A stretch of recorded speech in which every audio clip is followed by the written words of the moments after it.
Welcome. September is Black Reading Month.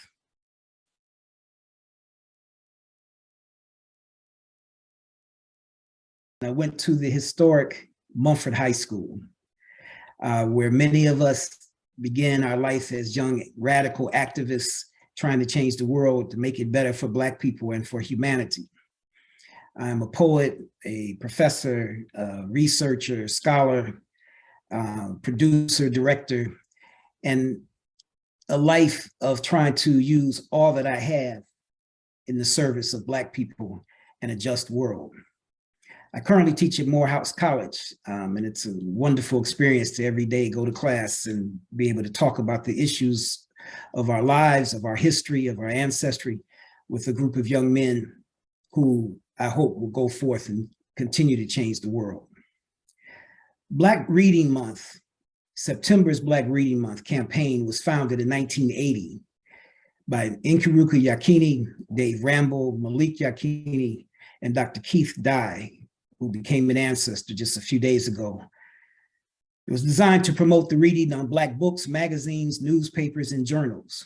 Annual Black Reading Month activities included book fairs, writing contests, lectures, and book signings and reading contests.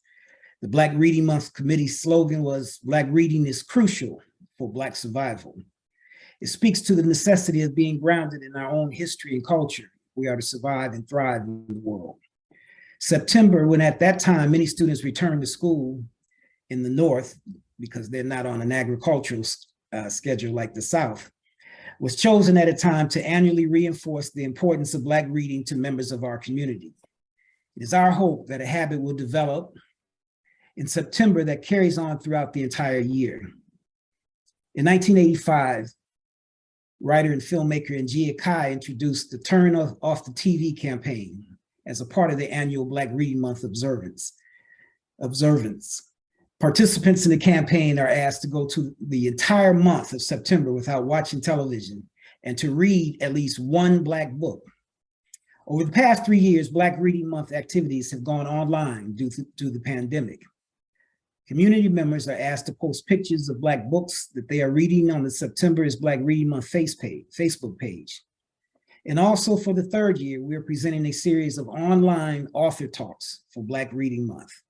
Welcome to the fourth and final author talk for Black Reading Month 2022. Here's the format. We'll have 45 minutes of conversation with Dr. Griffin, and then we'll open for questions and comments around 8 o'clock, and participants will type your questions in the chat, and I will read them, or somebody else from the team will read them aloud, so that we can try to get as many people engaged and involved in the conversation as possible. I cannot tell you how absolutely privileged and thrilled I feel to be in conversation with my friend and a person who is a great inspiration to me and many other people, Dr. Farah Jasmine Griffin. She's just coming back from a weekend of scholars and artists of all kinds, jazz musicians, poets, writers, critics, teachers, celebrating the immense work that she has done in her life to promote the culture and literature of Black people. Her most recent book, Read Until You Understand, is highly acclaimed and flying off the shelves. And we're going to talk about that in a few minutes. I want to start, though, by welcoming you, Dr. Griffin, and thanking you for participating in Black Reading Month. You are a great inspiration and one of our most important writers and thinkers in this era. And so we're going to talk about all of that. For those of you all who don't know her, you should both look her up and read her books. So I want to start not with the books, though. I want to start with your early life. Do you have roots in the South? So my grandmother, both sets of grandparents are from the South. Okay. So my maternal grandmother is from Georgia. I recently made a trip back to where she migrated from. And my maternal grandfather is from South Carolina near the Sea Islands. And I don't know very much about my paternal grandparents, except that they were from Georgia, but I don't know what part of Georgia they were from. Okay. So were your parents born in the North or the South? In the North. Both parents were born in Philadelphia. Both sets of grandparents were part of that first Great Migration. So they came like in the 20s. So both parents were born in Philadelphia. So you're second generation from Great Migration. Yes, exactly. Like me. Exactly. My parents were the first. My grandparents are from the South. And right. I think that's there you go. Right. So what effect did the Southern customs and mores and stuff have on you as a Northern born child in Philadelphia? Yeah, it's funny. I just recently wrote about this when I wrote about making that trip. So I think, we always associated the best of my grandmother. My grandmother was just a remarkable woman and very kind and an incredible cook. And she mothered generations of us. And I think that we associated her core values, her integrity with the South. We associated her mannerisms with the South. There was a kind of softness to her that was not kind of hard edge like people from Philadelphia that I think we associated with the South. She taught us how to pray over our food and, all of those kinds of things. I think I don't know that they were that they necessarily were because she was Southern, but certainly that's how we interpreted them. Mm-hmm. And how early did you know you wanted to write? How early were you at your letters and writing words and poems? I don't remember a time when I didn't want to write. I mean, I wanted to write. I always wanted to write. I was always writing stories and writing in notebooks. And, my father taught me to read and write when I was little, like when I was like 3. Mm-hmm. And I was always trying to write. And I think, my parents had some aspirations that I would be interested in music. And I was interested in music, but I wasn't interested in being a musician like they wanted me to be. So my mother had to make me practice my instrument, but nobody had to make me write. Like, I just found joy in writing. So I can't remember a time when I didn't want to write. Do you have any of those early writings? I do. I do. Very good. Yeah, I have my first letters that I wrote to my parents when I was like 4. And I have a little notebook from a summer. I must have been about 11, trying to write poetry and things like that. So I do have some of those early writings. And whenever there was like a chance to write on some school publication, remember those mimeograph machines? Yeah, so we had like a little mimeograph machine with little pieces of paper and you could smell the ink. I used to write for whatever that little publication was. They'd run off on the mimeograph machine and staple it. So yeah, I do. I have a lot and my mother kept all of that stuff. She's that kind of mother. That's great. Yeah. That's great. So your archive, wherever it lands, is going to have really good source material of your life as a writer from almost infancy to now. Oh, absolutely. They will have all of it. They will have all of it. Do you have a favorite form? Do you prefer poetry or stories or fiction, essays? What is there a favorite form? So when I was younger, I used to write poetry. And then at some point, like in college, I realized I wasn't a very good poet. I went to college with very good poets, and so I realized I wasn't really a very good poet. I used to try to write fiction, try to write short stories, but I always liked essays. That was always my favorite form to write in and a favorite form to read. Although, I still read a lot of poetry because it helps me with the language. And, it helps me with figurative language. It helps me with rhythm that I then end up, I think my ear informs my prose, in that way. Both poetry and music, because you said you didn't want to be a musician, but you obviously are a music scholar. Yeah. And I think that I developed a good ear. That wasn't where my talent was, but I had a good ear. And I've always heard the music and language, and I sort of hear everything that I write. And I have to read it out loud. And I know that, that's got to end, like that list can't just be two things. It's got to be three things because of the rhythm. And so I hear language, I hear the music and language. Are there any writers who you feel do the same thing as you in terms of their writing? Yeah, I think, it's funny. I think a lot of African-American writers do, because music is so central to many of us, to our upbringing. And so is kind of hearing stories, like we not on all of us, like, and not just Black people, but, people who come from cultures where there's a kind of storytelling tradition. And part of the storytelling is also in the sort of musicality of telling that story, right? Framing the narratives. So I think that many of us hear that. And so I hear, I certainly hear it in Morrison by far, definitely, but I hear it in Baldwin too.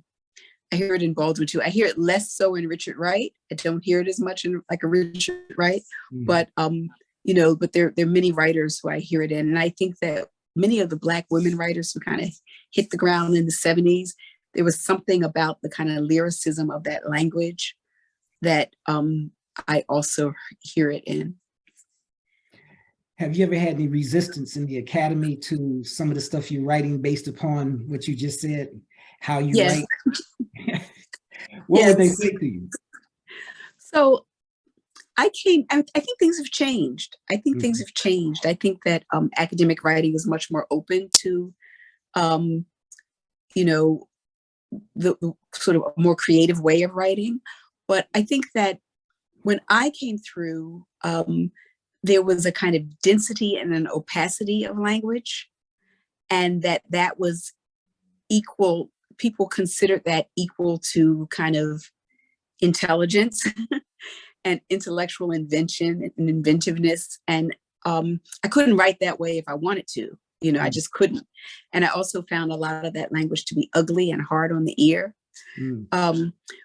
But I think that, what I realized is that people who could say the same thing very clearly often were not, it's like sitting in a room and you're in a classroom and you say something and then somebody else says the exact same thing, but they just made it more difficult. Then that person gets the credit, for having said something smart.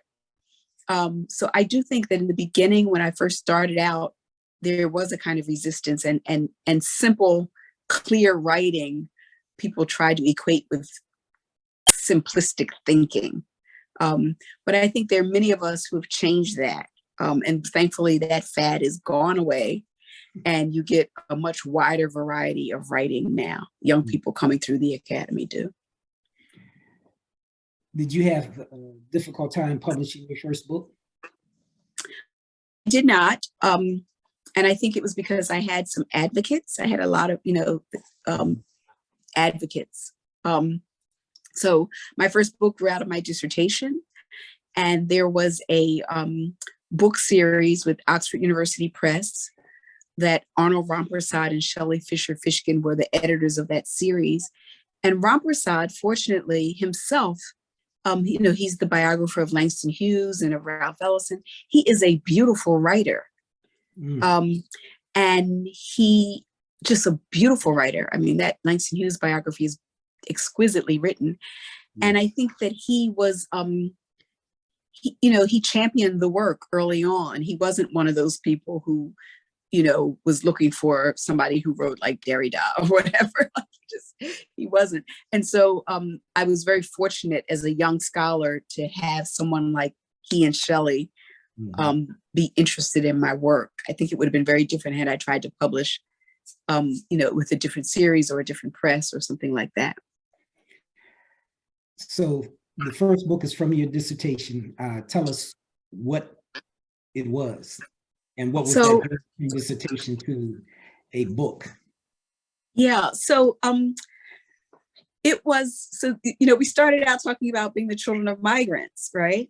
Mm-hmm. And early on, I remember reading James Baldwin, Go Tell It on the Mountain, when I was a teenager. And I was like, oh, my grandmother, it wasn't just my grandmother who came from the South. It wasn't just my neighbors' mothers and grandmothers and fathers who came from the South. Like, this was a big thing, like so much so that, like, a writer like Baldwin is writing about people like that. And then as I continued to read, I saw that it just kept repeating itself. It was in so much of the literature. And I realized that historians had written about migration and sociologists had written about the kind of push factors, the pull factors of migration. But no one had actually identified a genre of Black writing that was, we knew that the slave narrative came out of slavery. But I was like, there's a whole form of Black art that comes out of the Great Migration, the two waves of the Great Migration. And so the dissertation was kind of identifying what I call the migration narrative. And it was mostly in literature, but I write about it in music, I write about it in the blues, and I write about in the visual arts. And one of the most fun things that I write about is being able to talk about Stevie Wonder's Living for the City as a migration narrative, both in the lyrics, but also in the music, that the music takes us on that journey. And so that it was just a kind of dominant form of Black cultural production in the 20th century, which made sense because it was a huge upheaval, So that's what it was.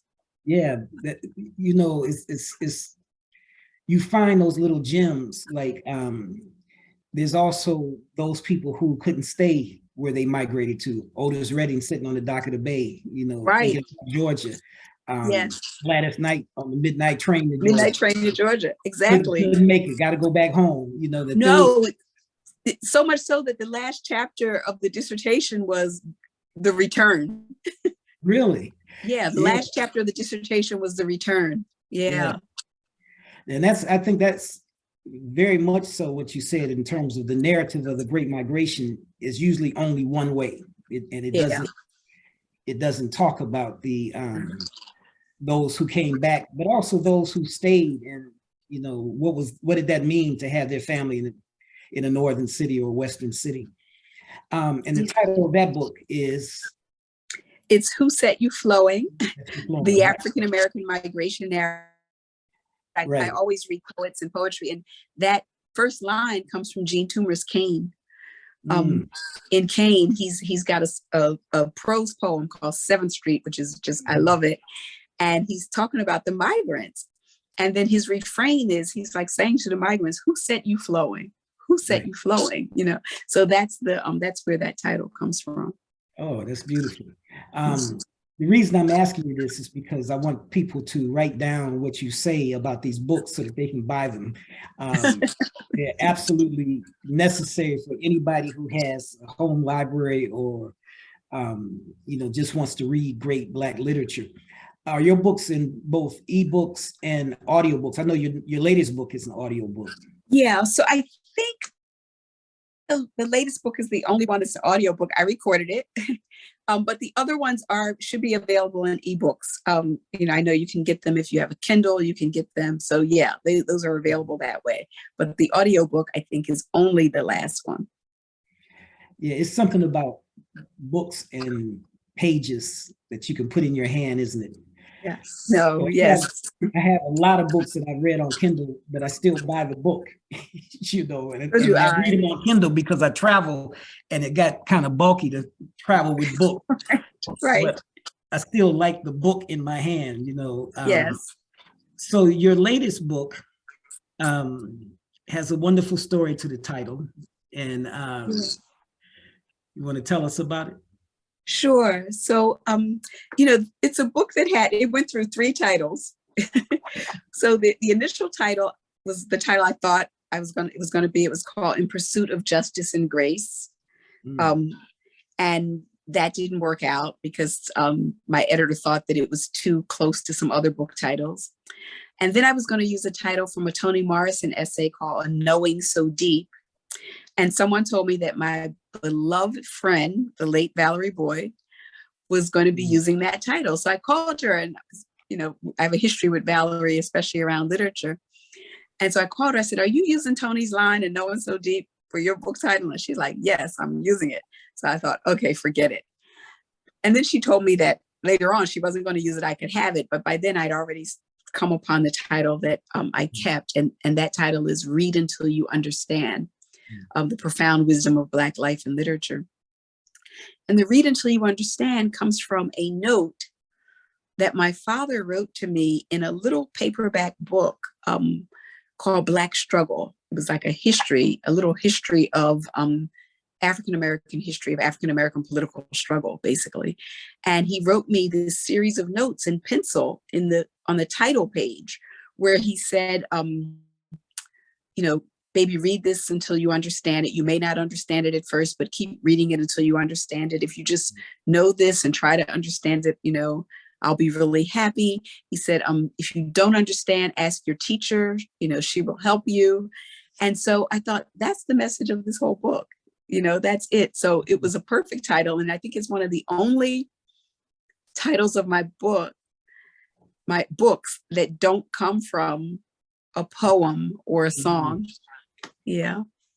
Yeah, but what a beautiful gesture. And I was just thinking about it because you're a teacher, and as am I, and many of the people who are on this call, that even the fact that your father had trust that one of your teachers, one of your Black teachers, would explain this to you. Yeah. And it's hard for people to comprehend what it was like growing up in a period where I went to an all-Black elementary school named after the infamous murderer, George Armstrong Custer. Imagine that. And it's now named after Thurgood Marshall. But it was the Black teachers, you know, who really emphasized, you're going to learn to read. I mean, I was reading because my mother had taught me, but and they exposed us to literature that was not in the curriculum. And so when you said that your father said, you can go to your teacher, I had that image right away of those teachers who were so committed to us, so committed to making sure that you got what you needed, not just the tools, but you understood. And I just thought that was a beautiful title, Read Until You Understand. Yeah. Even if you have to read it again and again and again. Read exactly. You know, just keep reading, you know, and I think that, you know, when I was a child, I thought, okay, Daddy wants me to read this until I understand it and I can explain it to him, which is often what he would do. But later on, I think of it as just read until you understand. I think of it more as a process, you know, so just keep reading, like, you know, just keep reading. And you might understand it differently each time you read it, or you might, if there's something in the world that you're trying to figure out, try to read your way through it or to it. So, you know, it's not quite, oh, read this and understand it so you can recite it back to me, but just be committed to the process of trying to understand. Yeah, what a great message for Black Reading Month. Yes. You know, it's perfect. It's a perfect message for Black Reading Month. So tell us more about your writing practice. Are you a person that writes at night, in the morning? Do you write every day? Do you have a plan? You know, what is your writing practice? Yeah, so there are different phases of it. You know, when I'm at the beginning of something, I'm getting the ideas and things are sort of coming to me, and I'm doing a bunch of other stuff, you know, things will come to me and I'll jot them down. Sometimes I write them down on the notes in my phone. I always keep a notebook in my purse, but the danger with that is I have so many notebooks, I don't remember where I wrote things, you know? So it's better if I can write it on my phone now, but I write down things. So that's one phase when I'm just sort of gathering information and ideas and things I want to figure out. But there's a place where I try to get, where I want to get. I think most people who are writers will know what I'm talking about. It's that place where you're in the zone.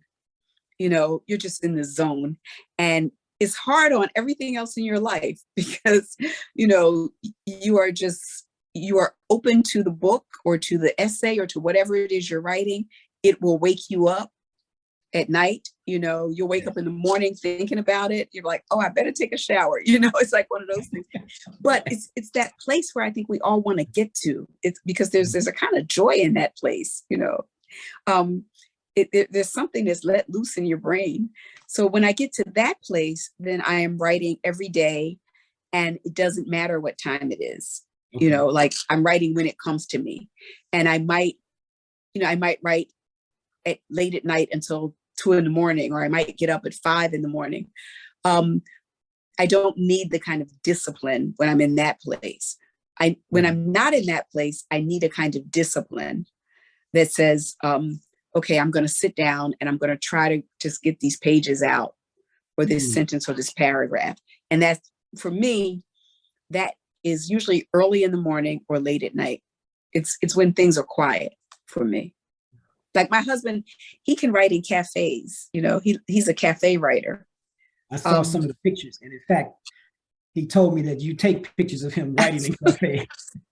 Everywhere we go, we're supposed to be on a vacation. He finds a cafe. I'm like, so he's a cafe writer. I can, there's some points where I can sit down in the cafe and write, but mostly I like to just be at home. But he loves to be in the cafe. Yeah. Yeah, I don't like it either. Too much. Too much, right? And just so the people who are on this call know, Farah's husband is probably one of the most radical, brilliant theologians in America today. His last book was Christians Against Christianity. It's a critique of the evangelical right. And I hope you look him up, Dr. Aubrey Hendricks. Yes. I had a blank spot because I was seeing his face and I was thinking about something else. Yes, Hendricks. Yes. But check him out. It's a lot of like intellect in their house and a lot of creativity. So back to your writing practice. Do you, this is kind of, everybody's thing is different. When I used to smoke, I would go to the store and get a pack of cigarettes. Even if I had cigarettes at home, I would always get a new pack of cigarettes and pretzels, and that would sustain me through the night of writing. Then when I stopped smoking, it just became, some kind of snack or something. But that zone, I think all artists get in it. People talk about it with athletes, when you see them in a contest and they are like, just seem otherworldly. It's hard to explain what that feels like, isn't it? When people, do your students ask you about this?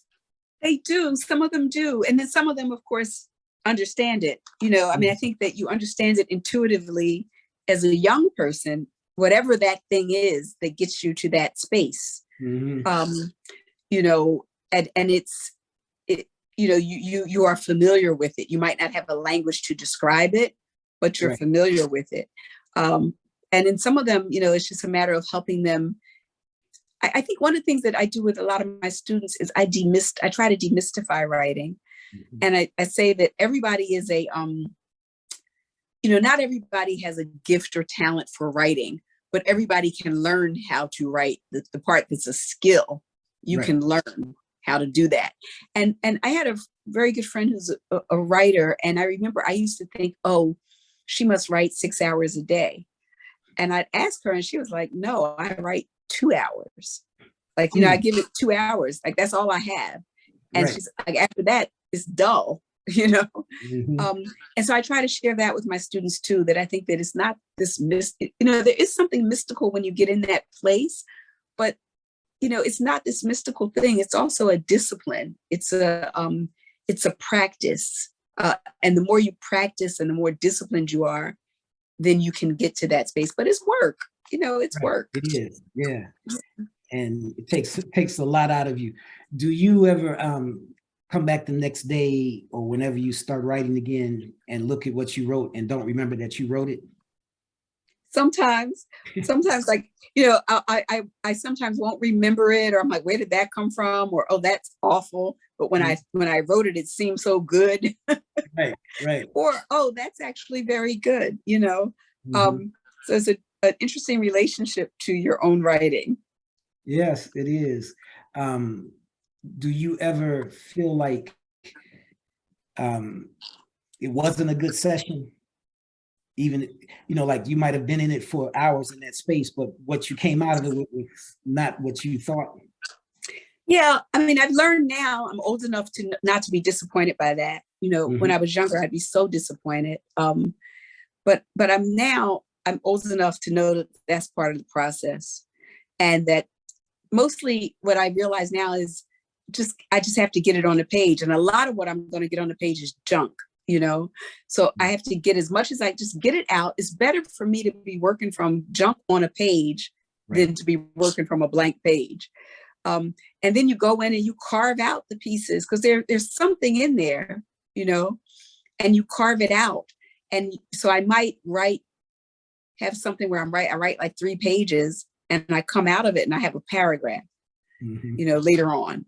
But it's a paragraph that I didn't have before. Yes. It's a building block, So it's not quite as disappointing and frightening as it was in the beginning when I would just be like, oh, this is trash. This is just trash. Because so much of writing is revising. And I think that's part of what particularly young writers and students have to learn. Yes.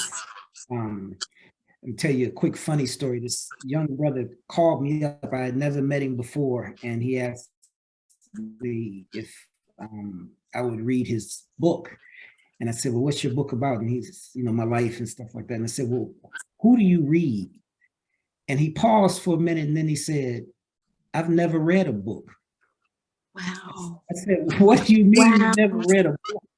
And he said, I've never read a whole book. I read some of the chapters when I was in school and I had to read them, but I've never read a whole book. And I said, okay, well, what makes you think you can write a book? You can't read. You're not reading. Right. And he said, I just know I can do it. Will you read it? I said, no, I will not. But I'm going to send you a book list. And when you finish these 100 books that I'm going to send you, then we can talk again. And I've never heard. Never heard. That's the thing. I'm like, if you want to write, you have to read. You can't write without reading. I mean, first of all, you don't really know anything, right? Like, so you don't know if how are you making your life that you're writing about something that should be in a book? Like a lot of people have lives, how do you know, you have to know, it's a tool. It's one of the tools you have to have, and you have to read. You have to read. Yeah. Absolutely. So let's go back to read until you understand. What, for people who have not read the book, how would you describe what's in it without giving everything away? Yeah. I think there's sort of 3 things, going on in the book, and they're not separate. They're all related. So one is a memoir. It's the personal story, a story of my father, who I lost when I was 9 years old under tragic circumstances, who was my first teacher and basically gave me the gift of music and books. And so it's that story. It's like leading up to his death. It's his death. And then it's the way my family and community took care of my mom and me after he died. That's a sort of thread. Another thread is, the kind of tradition, selected works in the tradition of African-American writing that speak to the issues that my father's life and death raised for me. In some ways that helped me understand 2 things they did. They helped me not feel alone, right? Because I had this, clearly there were all these people who were thinking about things that I was thinking about and helping me understand them. And it helped me put the context of his death and dying in a broader context of our history as a people in this country. So there's the memoir, there's, my talking about these works of literature, these great writers, and putting them in conversation with each other. And then there are these kind of reflections on sort of politics and culture and, what we have found ourselves up against as the people in the United States. Those are, and those reflections are informed by my personal life, but also my reading. And so each chapter has some kind of version of that, like, the personal story, the body of literature, how it speaks to those issues, and then kind of reflections on culture, society, politics. And they all speak together. As a teacher, and when I read your book, that's exactly what I felt. Before I go to this next subject, it's so beautifully written. And also just the raising up of Black literature, which is not done very much these days, Even in Black schools, Black high schools, there's not the emphasis that there was, at least for me and the era that I grew up in here in Detroit. Well, I'm actually in Atlanta, but in Detroit, the emphasis on Black literature was very prominent in the Black community, and bookstores grew up out of that in the civil rights and Black power movement. And, Brother Malik, who's one of the founders of this Black Reading Month, he was telling me the other day how at his junior high school, post-junior high school, there was some teachers there. Are you on, Malik? Oh, no, he's muted. There were some teachers there that would gather students and talk about books and, have them read stuff when they were in, 7th, 8th grade.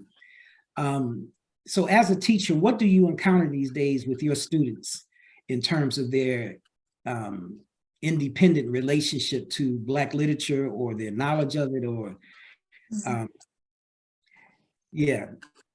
what happens with you in the classroom? So, it varies. Like, there are young people who come who've been reading and who may have been introduced to it in school. And then there are young people who are, they're interested in other things. I mean, like they don't have the attention span. You have to develop the attention span to sit down with a book because they're used to social media and it's swipe and scroll and scroll and scroll. And so I have to find ways to bring them into the book, and sometimes the ways are what social media has done is it's familiarized them with a personality. Right. So they might be familiar with James Baldwin as a personality or a pithy quote from him. And so what I can say, well, let's see where this quote comes from. Like, you're just like, stop reading out of context because it could be wrong. Right. But let's read it in context. And so I think that, many of them are more open to it, but they aren't necessarily as familiar. And I think that, literature, their trends, it goes in and out of style. Right. And I found that even for even for graduate students, the literature itself was less important than the theory that people were reading. But I do think that folk are coming back to reading the literary works. And I don't know that they're getting it in high school or schools anymore in the same way that they were when we were coming up. But I do think they're hungry for it, I do too.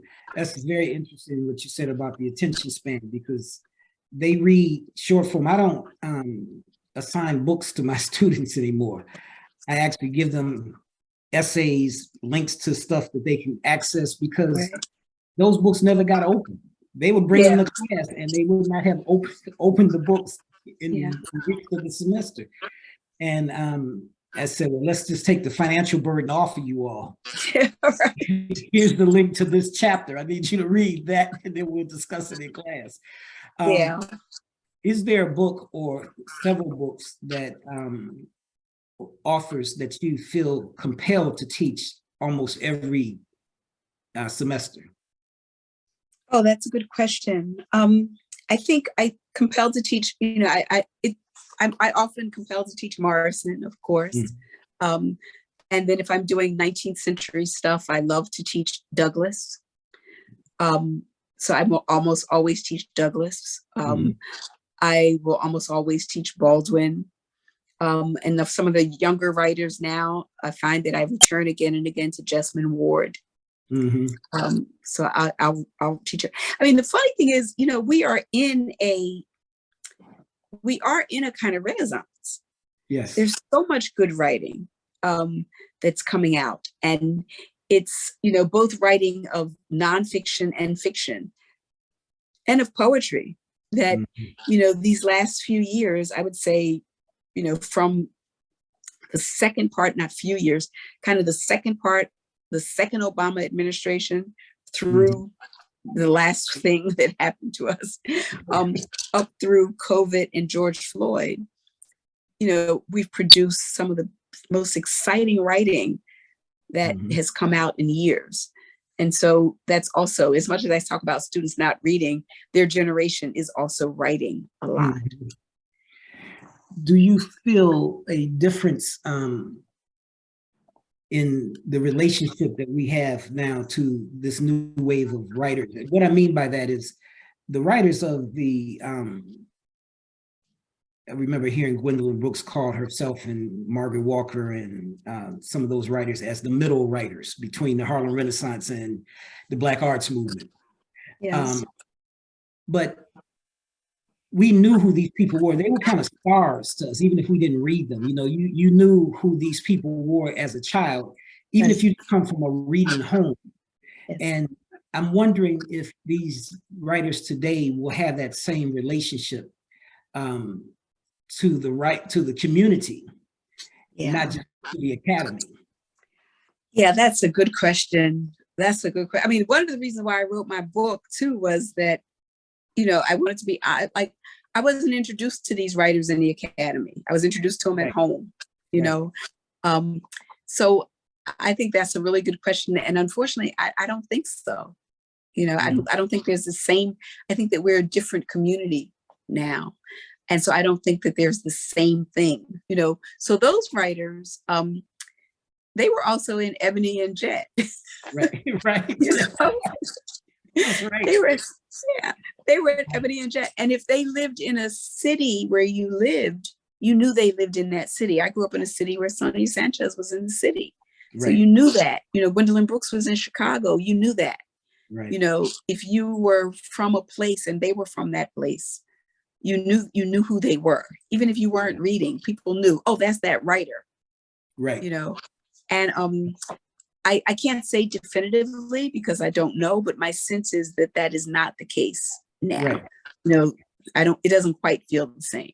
Yeah, I've asked that question because I have the same sensibility about that as you. And I'm wondering how that's going to affect our relationship to culturally, the broader Black culture, to writing and writers and reading.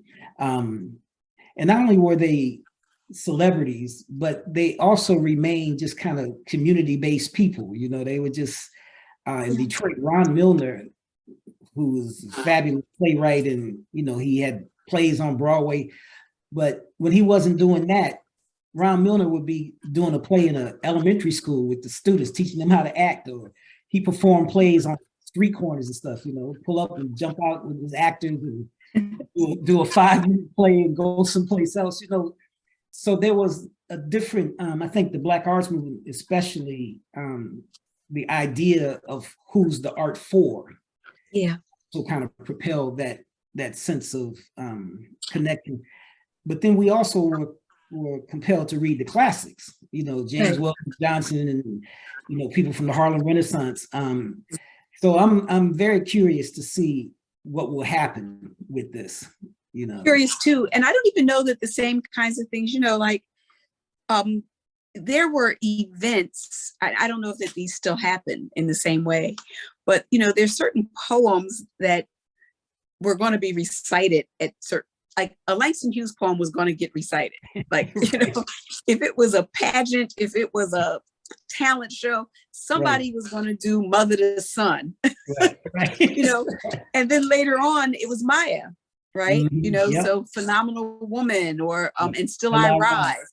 And they were memorized, they were recited, they were dramatically recited. They might be recited at children's talent shows, but also funerals. I mean, and it's similar to certain songs, like you go to a talent show and you know somebody's going to do, and I'm telling you, you know, Right. like from the Dream Girls, right?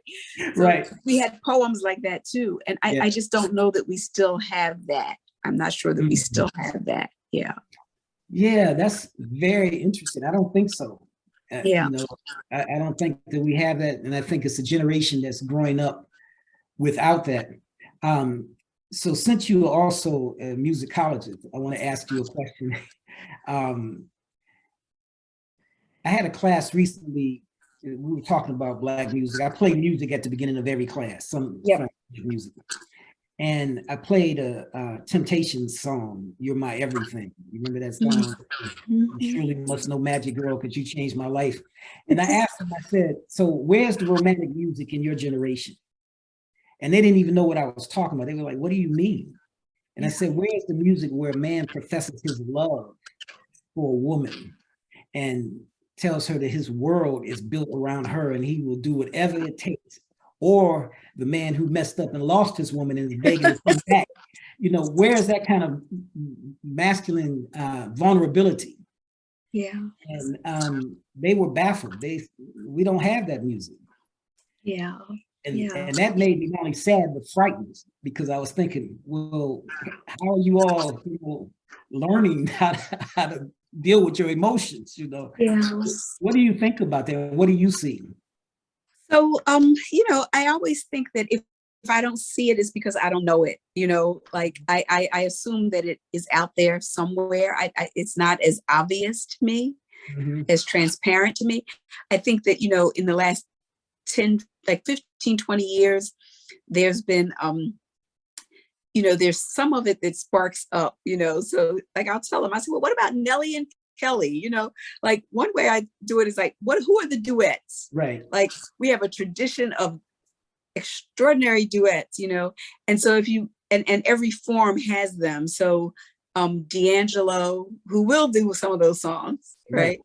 But D'Angelo and Lauryn Hill, and then, you know, Nelly and Kelly, right? So where in your generation are the duets where you have the couples singing to each other or rap? What is that?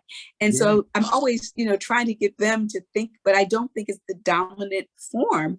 And for the longest time, you know, the dominant form of our music was those kind of professions of love, or I messed up, or give me another chance. Aubrey and I were coming back from the vineyard and we were driving and we decided we wanted to listen to Smokey Robinson. Oh my goodness. Poetry. Nobody did it better. Yes. Smokey. So I think that it's not as prevalent, but that doesn't mean that it's not there. Right. And then I think we can issue a challenge to some young artists, you know, what are you going to do for your generation, you know? Right. Yeah, that's a great idea, actually. So you've written one or more plays. Yeah. Consider yourself a playwright, or was that just a project you were doing at the time? Yeah, so I don't consider myself a playwright. My friend Epatha Merkinson is from Detroit. Great actor. She's always like, she's gonna make me a playwright. I actually wrote a first scene of a play for her, and then I haven't gotten back to it. But those were projects that I got my friend, another Detroit person, Jerry Allen, the great Jerry Allen, pianist and composer. She sort of tricked me into writing those plays. You know, like she had a music project that I was helping her with and consulting with her as a kind of historical consultant. And then she said, oh, I need a script. And so I said, oh, well, we'll find you somebody who writes you a script. And she's like, no, you're writing the script. So I wrote the script for a first performance that she did. And it was like one of those old fashioned, you know, Motown shows. Like it was Jerry Allen and Friends Salute Great Women of the Apollo. So I wrote that, Epatha directed, and then I wrote something else with Jerry again. You know, she would like read my work and say, I hear music in this, so let's do some music around it.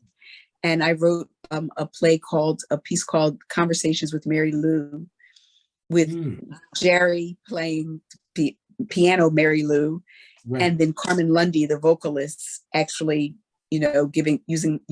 singing and speaking Mary Lou. And Ipetha also directed that. So those are my two, and the little scene that I wrote for Ipetha. So those are my 3 forays into playwriting. Yeah. So the follow-up question is, do you plan to write more plays without being roped up into it? I would love to finish. Yeah, I actually do. I would love to give myself some time to finish this thing that I started writing for Ipetha.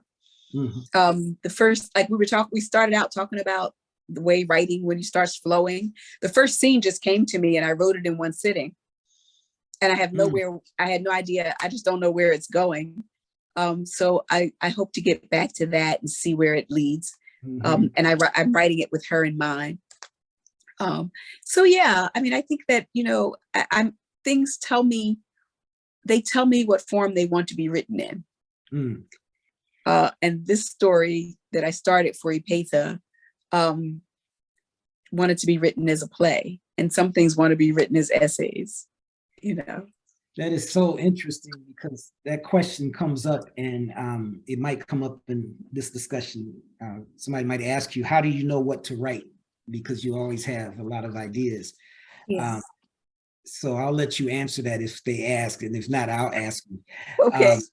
But I think that the capacity to explore language and images and stuff is very clear in your work. I know that people want to ask you questions, but I just want to mention one more thing.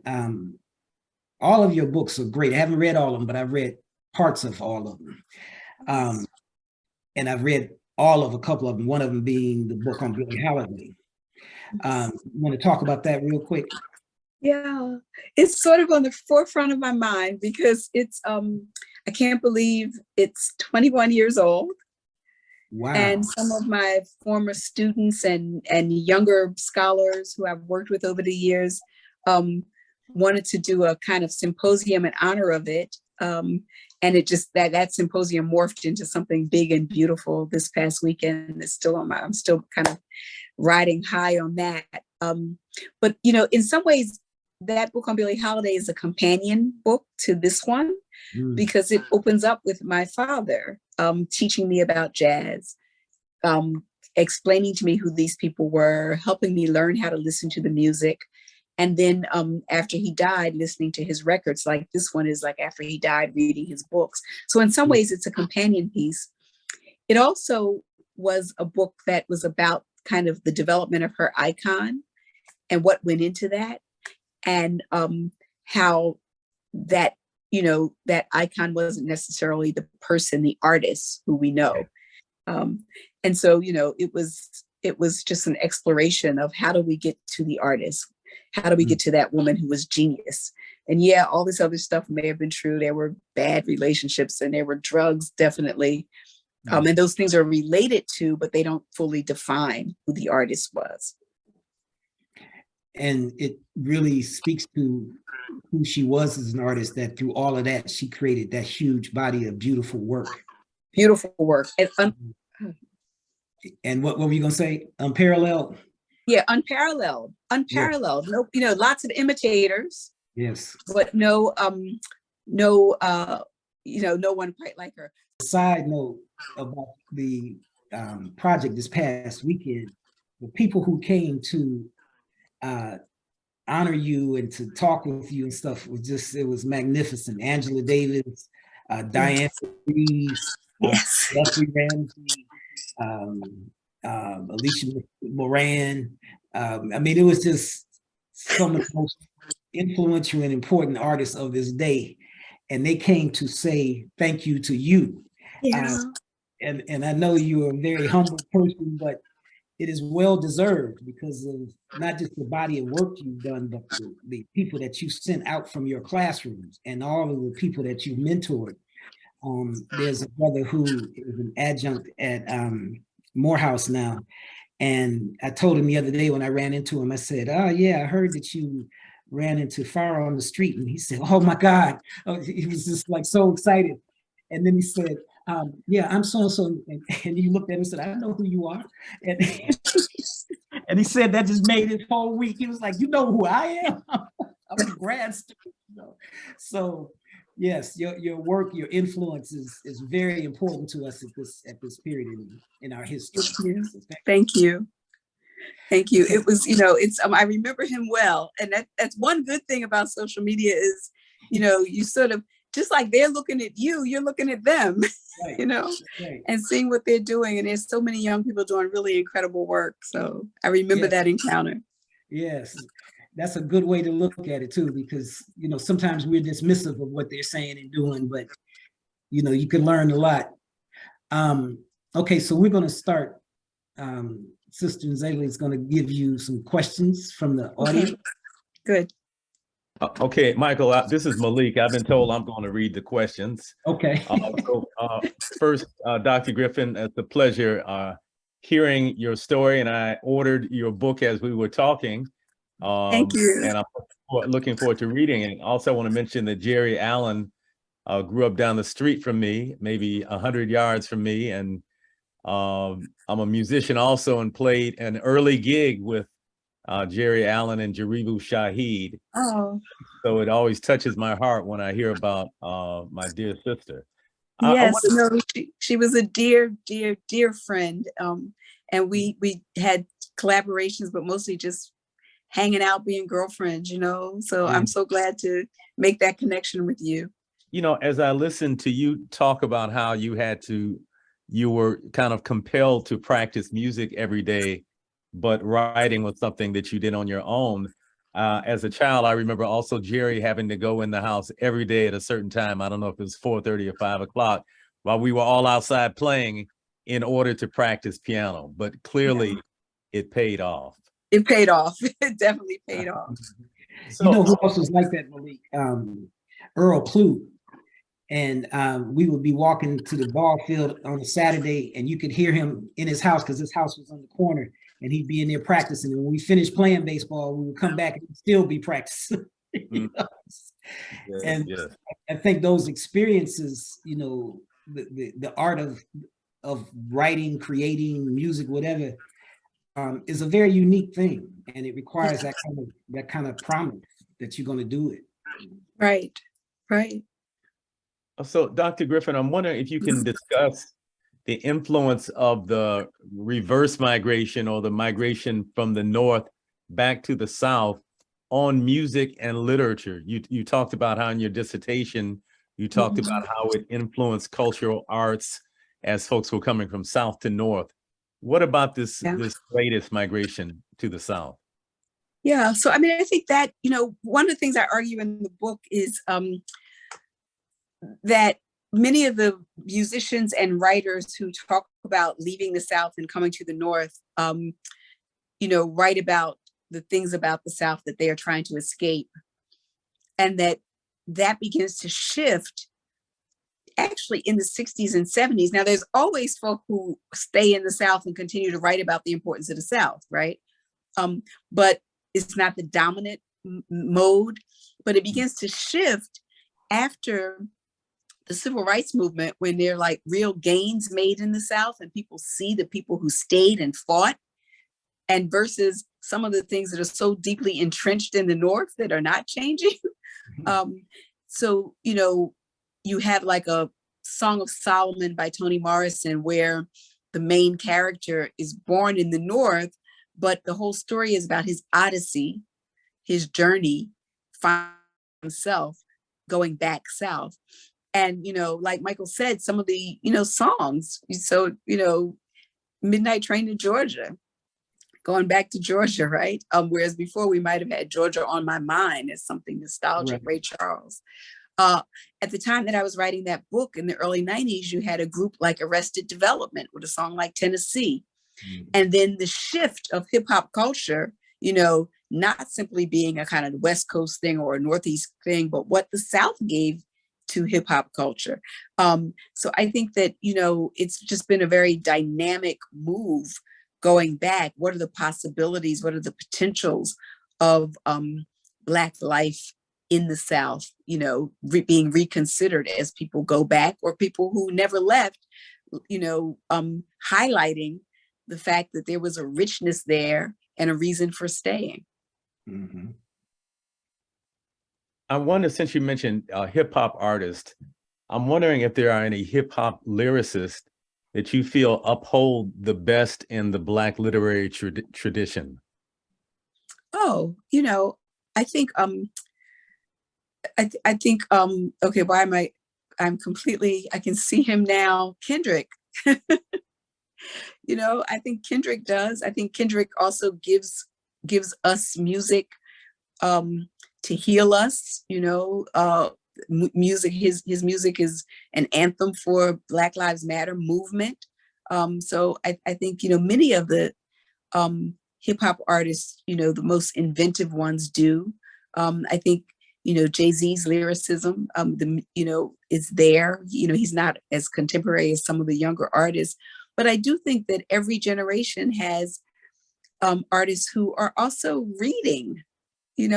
They're reading, they're listening to the poetry, they come up through it. I think it's not surprising that this is an older generation now of hip hop artists, but I think it's not surprising that Kanye, Common, and Talib Kweli all come from mothers who were teachers, and in the instance of at least two of them who were English teachers. I don't think that's a surprise. Thank you. Sister Lacey Dawson, I want you to explain the difference between an essay and a short story. Oh, wow. And also what's the difference in the tools? And then finally, what are the benefits to writing an essay versus a short story? Okay, so the primary difference between an essay and a short story is a short story is a work of fiction. It's a work of the imagination. It's a work with characters and a plot. And all the fictional devices. It's like, whereas an essay is a work of nonfiction. It's not fictional. And even though it might have its own characters, they're real people. They're not works of the imagination. So that's the primary difference, is that one is a work of nonfiction and one is a work of fiction. And the essay is often sometimes it's meant to be persuasive. It's an argument, or it might be a telling of a story, like a journalistic story almost. But it isn't, again, it's not a work of fiction. And I think, what was the second part of that question? Which is more beneficial? What's the difference in the tools? Mm-hmm. And then the third part is, what are the benefits of either genre? Yeah. So the difference in the tools is that, you have a fiction writer's tools. You learn how to characterization, you learn plot, you learn setting. Now, I think essay writers can learn a lot from fiction writers. And one of the things that I would say, like, look at somebody who does both. So read some James Baldwin short stories and read James Baldwin essays. And then you can see how he's using the same material of his life in some ways. One, to make up a story of the imagination that he's telling. The other one, which is a nonfiction story, nonfiction essay, which is, trying to persuade, trying to make an argument. And you can see someone at the top of his form in both of those forms, right? They both have, they're both beneficial. Depends on what you want to do, right? So if you want to contribute to a body of imaginative writing, like our great fiction writers, Toni K. Bambara, an extraordinary short story writer, then you write the short story. If there's stories in your imagination that you want to tell, that's the short story. And you can get to many truths in a short story. Whereas the essay form is, like I said, maybe if you read like long form journalism, or you read some of the essays in, for instance, the Oxford American, that's beneficial. You're trying to maybe persuade people. You're trying to give a sense of history. You're trying to make an argument. You're trying to change a mind. That the essay, someone said the essay is watching the writer think out loud. The process of thinking through a problem or an issue. Whereas a story trying to represent a reality that one is imagining. Thank you very much. That's very helpful. You mentioned earlier that music had a great influence on you particularly in terms of the rhythm in your writing. I'm wondering if there are particular musicians or particular songs that had a strong influence on you. I wouldn't say, for different reasons, like Billie Holiday, because she, would pare down a melody so that it was just kind of clear and basic, and you had to deal with the emotion of what she was saying. So in terms of form, how I wanted my writing to feel, I learned that from her. But listening to Abby Lincoln, listening to Stevie Wonder, people who are also great storytellers in the music, has been very helpful to me. And then sometimes it's just listening to the song and trying to get the rhythm of the song, that sort of same rhythm in my narration, So sometimes, I'm listening to an artist like Sarita Wright, who people don't listen to a lot, although Solange listens to her. Because I like, there's something about the way she sounds. There's just, if I could get that lyricism that I hear in her voice in my language, it's meaningful to me to do it that way. Thank you. Zola Aku Hooks asked, can we teach the Harlem Renaissance without talking about the influence of the Great Migration? I don't think so. I mean, it's not the only influence, right? But it's certainly one of the important ones. And it's not that it was only happening in Harlem. It was happening in DC, and there were probably people writing in Charleston, and it was also happening in London, and it was happening in Paris. It was happening in the great metropoles where people were going. So I have a colleague who talks about the Harlem Renaissance as being part of the larger New Negro movement, which was an international movement. But those were all made possible by the mobility and movement of peoples. Movement, mobility, urban, kind of urbanization. Even if the stories weren't urban, the authors were moving around and were mobile. So I think the Great Migration is an integral, not the only part of what we understand, but an integral part, especially if you're writing about those writers who were writing about and in Harlem. Thank you. Dr. Simanga, that's all the questions in the chat, so I'm going to turn it back over to you. We have about 12 minutes, and you can wrap up with whatever questions you have with her, and then wrap it up, and we'll be done. Okay. Well, I don't know. Farah and I are going to talk the rest of the night. Aubrey's going to come in, Lita's going to come in, and it's going to... Yes, exactly. But that discussion of the Great Migration, one of the things that we don't talk about historically with the Harlem Renaissance is partially it exists because that's the first widespread literacy of Black people in this country. Yeah. Just 30 years ago, the majority of Black people couldn't read and write. Yeah. It's a phenomenal thing that not only did they read and write and had access to education, even though it wasn't, always the best quality. But in that moment where there was a kind of critical mass of literate Black people, their artistic expression explodes. And the Great Migration gives them an opportunity to be in places that they would not have been in without the Great Migration. So true. And to encounter each other. Yes. That's the other thing. Yes. Right. So like the people, depending on where they went, right, but they came and they encountered each other. So the folk from North Carolina and South Carolina and Virginia and Georgia connected in those cities. And then depending on the city they went to, like if they came to New York, they also connected with people from the Spanish speaking and English speaking Caribbean or from West Africa. Right. So all of a sudden you get this really cosmopolitan mix of Black folk coming up with each other, kind of a more expansive sense of who they were as a people. And that produces the Harlem Renaissance. Yes, and it's always fascinating to me because the like Zora Neale Hurston's novel was also just such a brilliant thing that I'm going to write in the vernacular of my people, and I'm not going to explain it to you. You have to come to us. If you want to read this, you have to come to us. So even that kind of resistance, you know, okay, yeah, this is fine, but I'm not going to be told what to write or how to write. And you know, that this isn't like the racist dialect that the white writers were using, right, like making us seem stupid, right? That you're going to confront the poetry of our language in our vernacular, right?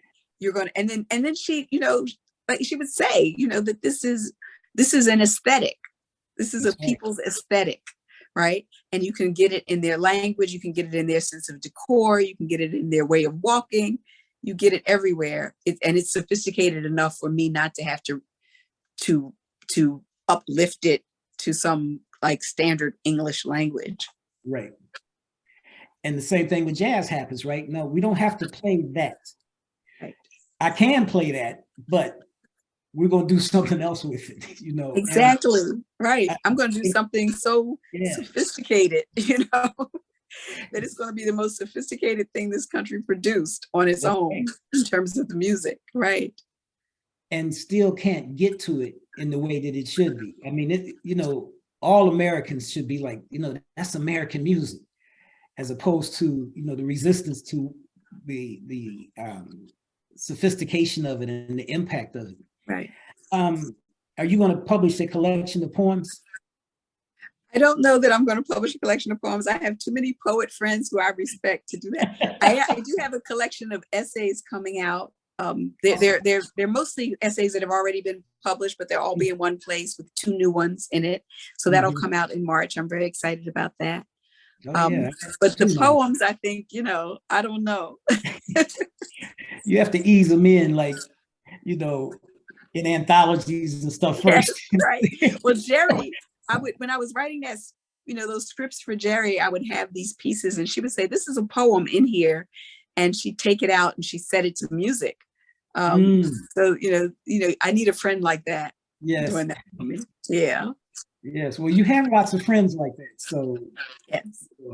There's a, when you were talking about the Renaissance, I was just thinking about the event this past weekend, and it's not given a name, but it is certainly conscious Black people promoting, developing, creating Black art and scholarship in much the same way as those previous periods. It's just not as big and not as well known. But I think that some of the stuff that people are doing, I just got Ramsey's book. Yeah. And, the idea of, you know, being able to write so deeply about Black music across so many, you know, forms is mind-blowing. Yes. But I think that this happening, the difference is what we talked about before, is what is the connection to the communities? It's very, I mean, I think that's the difference, right? That, and the, it's not just that the connection to the community so that it can inform the community, but also it needs to be informed by the community. Yes. Right. It needs to be informed by the interactions that one is having, not in a vacuum or just with a bunch of people sitting in a room talking to each other. And I do think that you know, one thing that I did like about our gathering is that it was the artists and the scholars and the spoken word people and the music and the jazz musicians, but also the classically trained musicians. And, you know, that all of these people bring their own communities with them. And, you know, you mentioned the fact that Alicia Hall Moran and Jason Moran were there. And I actually worked with them on the project that they took all over the country about the Great Migration, and performed it so that people could have access to it. It was a beautiful project that they did. Was that filmed? Do you know? It was filmed, you know, and they did it in Chicago, they did it in Washington, they did it in New York and a few other places. So I think there are probably films. I don't know if those films have all been compiled, but it's called Two Wings. And it was Alicia's project, and Jason was there, you know, performing with her and supporting her project.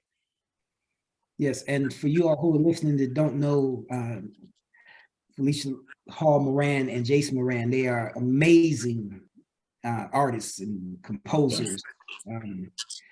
So take some time to, take a listen to them. That just made me think about growing up in Detroit. There were jazz radio stations. What's happening in New York? Do they still have jazz stations, WBAI and BIA or whatever? Yeah, so BGO, from the Newark station is still our jazz station.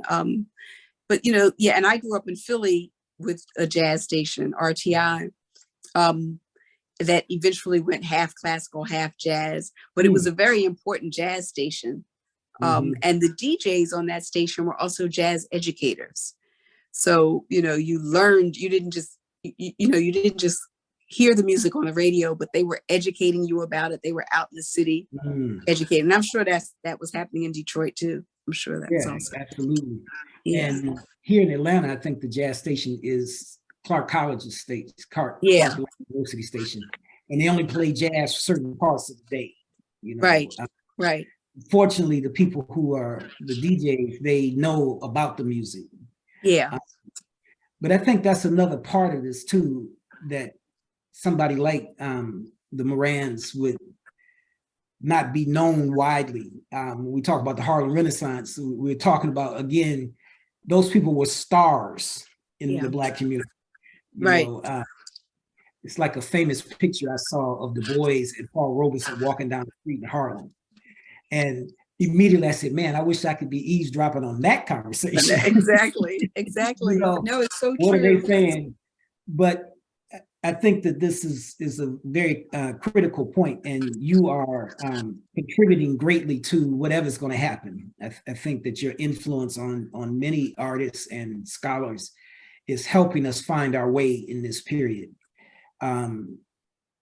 Any last words from you? We have 3 minutes. So, oh my goodness, I want to thank everybody who's here with us tonight.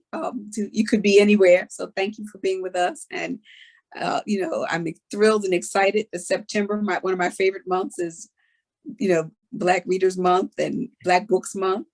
So we have to celebrate it and elevate it.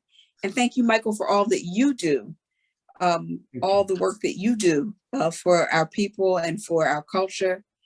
So I'm filled with gratitude. Thank you. So am I. And Malik and the cast of Black Reading Month, thank you all for hosting this and keeping it alive all these years, and for inviting me to participate. It made me feel like I was at home. Thank you. Malik, are you gonna take us out? He's a very fine musician and writer. He has reggae. One of those multi-talented people. Yes. We He's just also a leading, before you start talking, I want to, pump you up some. He's also a brilliant educator, but his latest project with a group of people that he was one of the with us, he's a leading force in the Black food and justice movement and these urban farms. And he's going to write a book about it someday. Excellent. Finishes with this. They actually have, what's it called? The Detroit Food Commons now? Correct.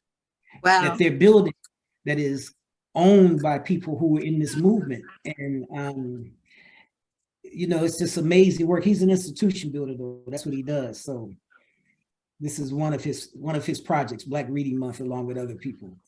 Well, thank you for all you do, Malik. Thank you. Thank you, Dr. Griffin. And thank you, Dr. Simanga, for serving as the co-host for 2 of the 4-part series. And we want to thank the participants who are on the call today, who joined us. As Dr. Griffin said, they could have been doing many other things. And we also want to thank the hundreds of people who will see this once it's posted on YouTube and the September is Black Reading Month Facebook page. So we want to encourage people to take the habit that they've developed during September of reading books by Black authors and carry that with them throughout the rest of the year. Thank you for joining us.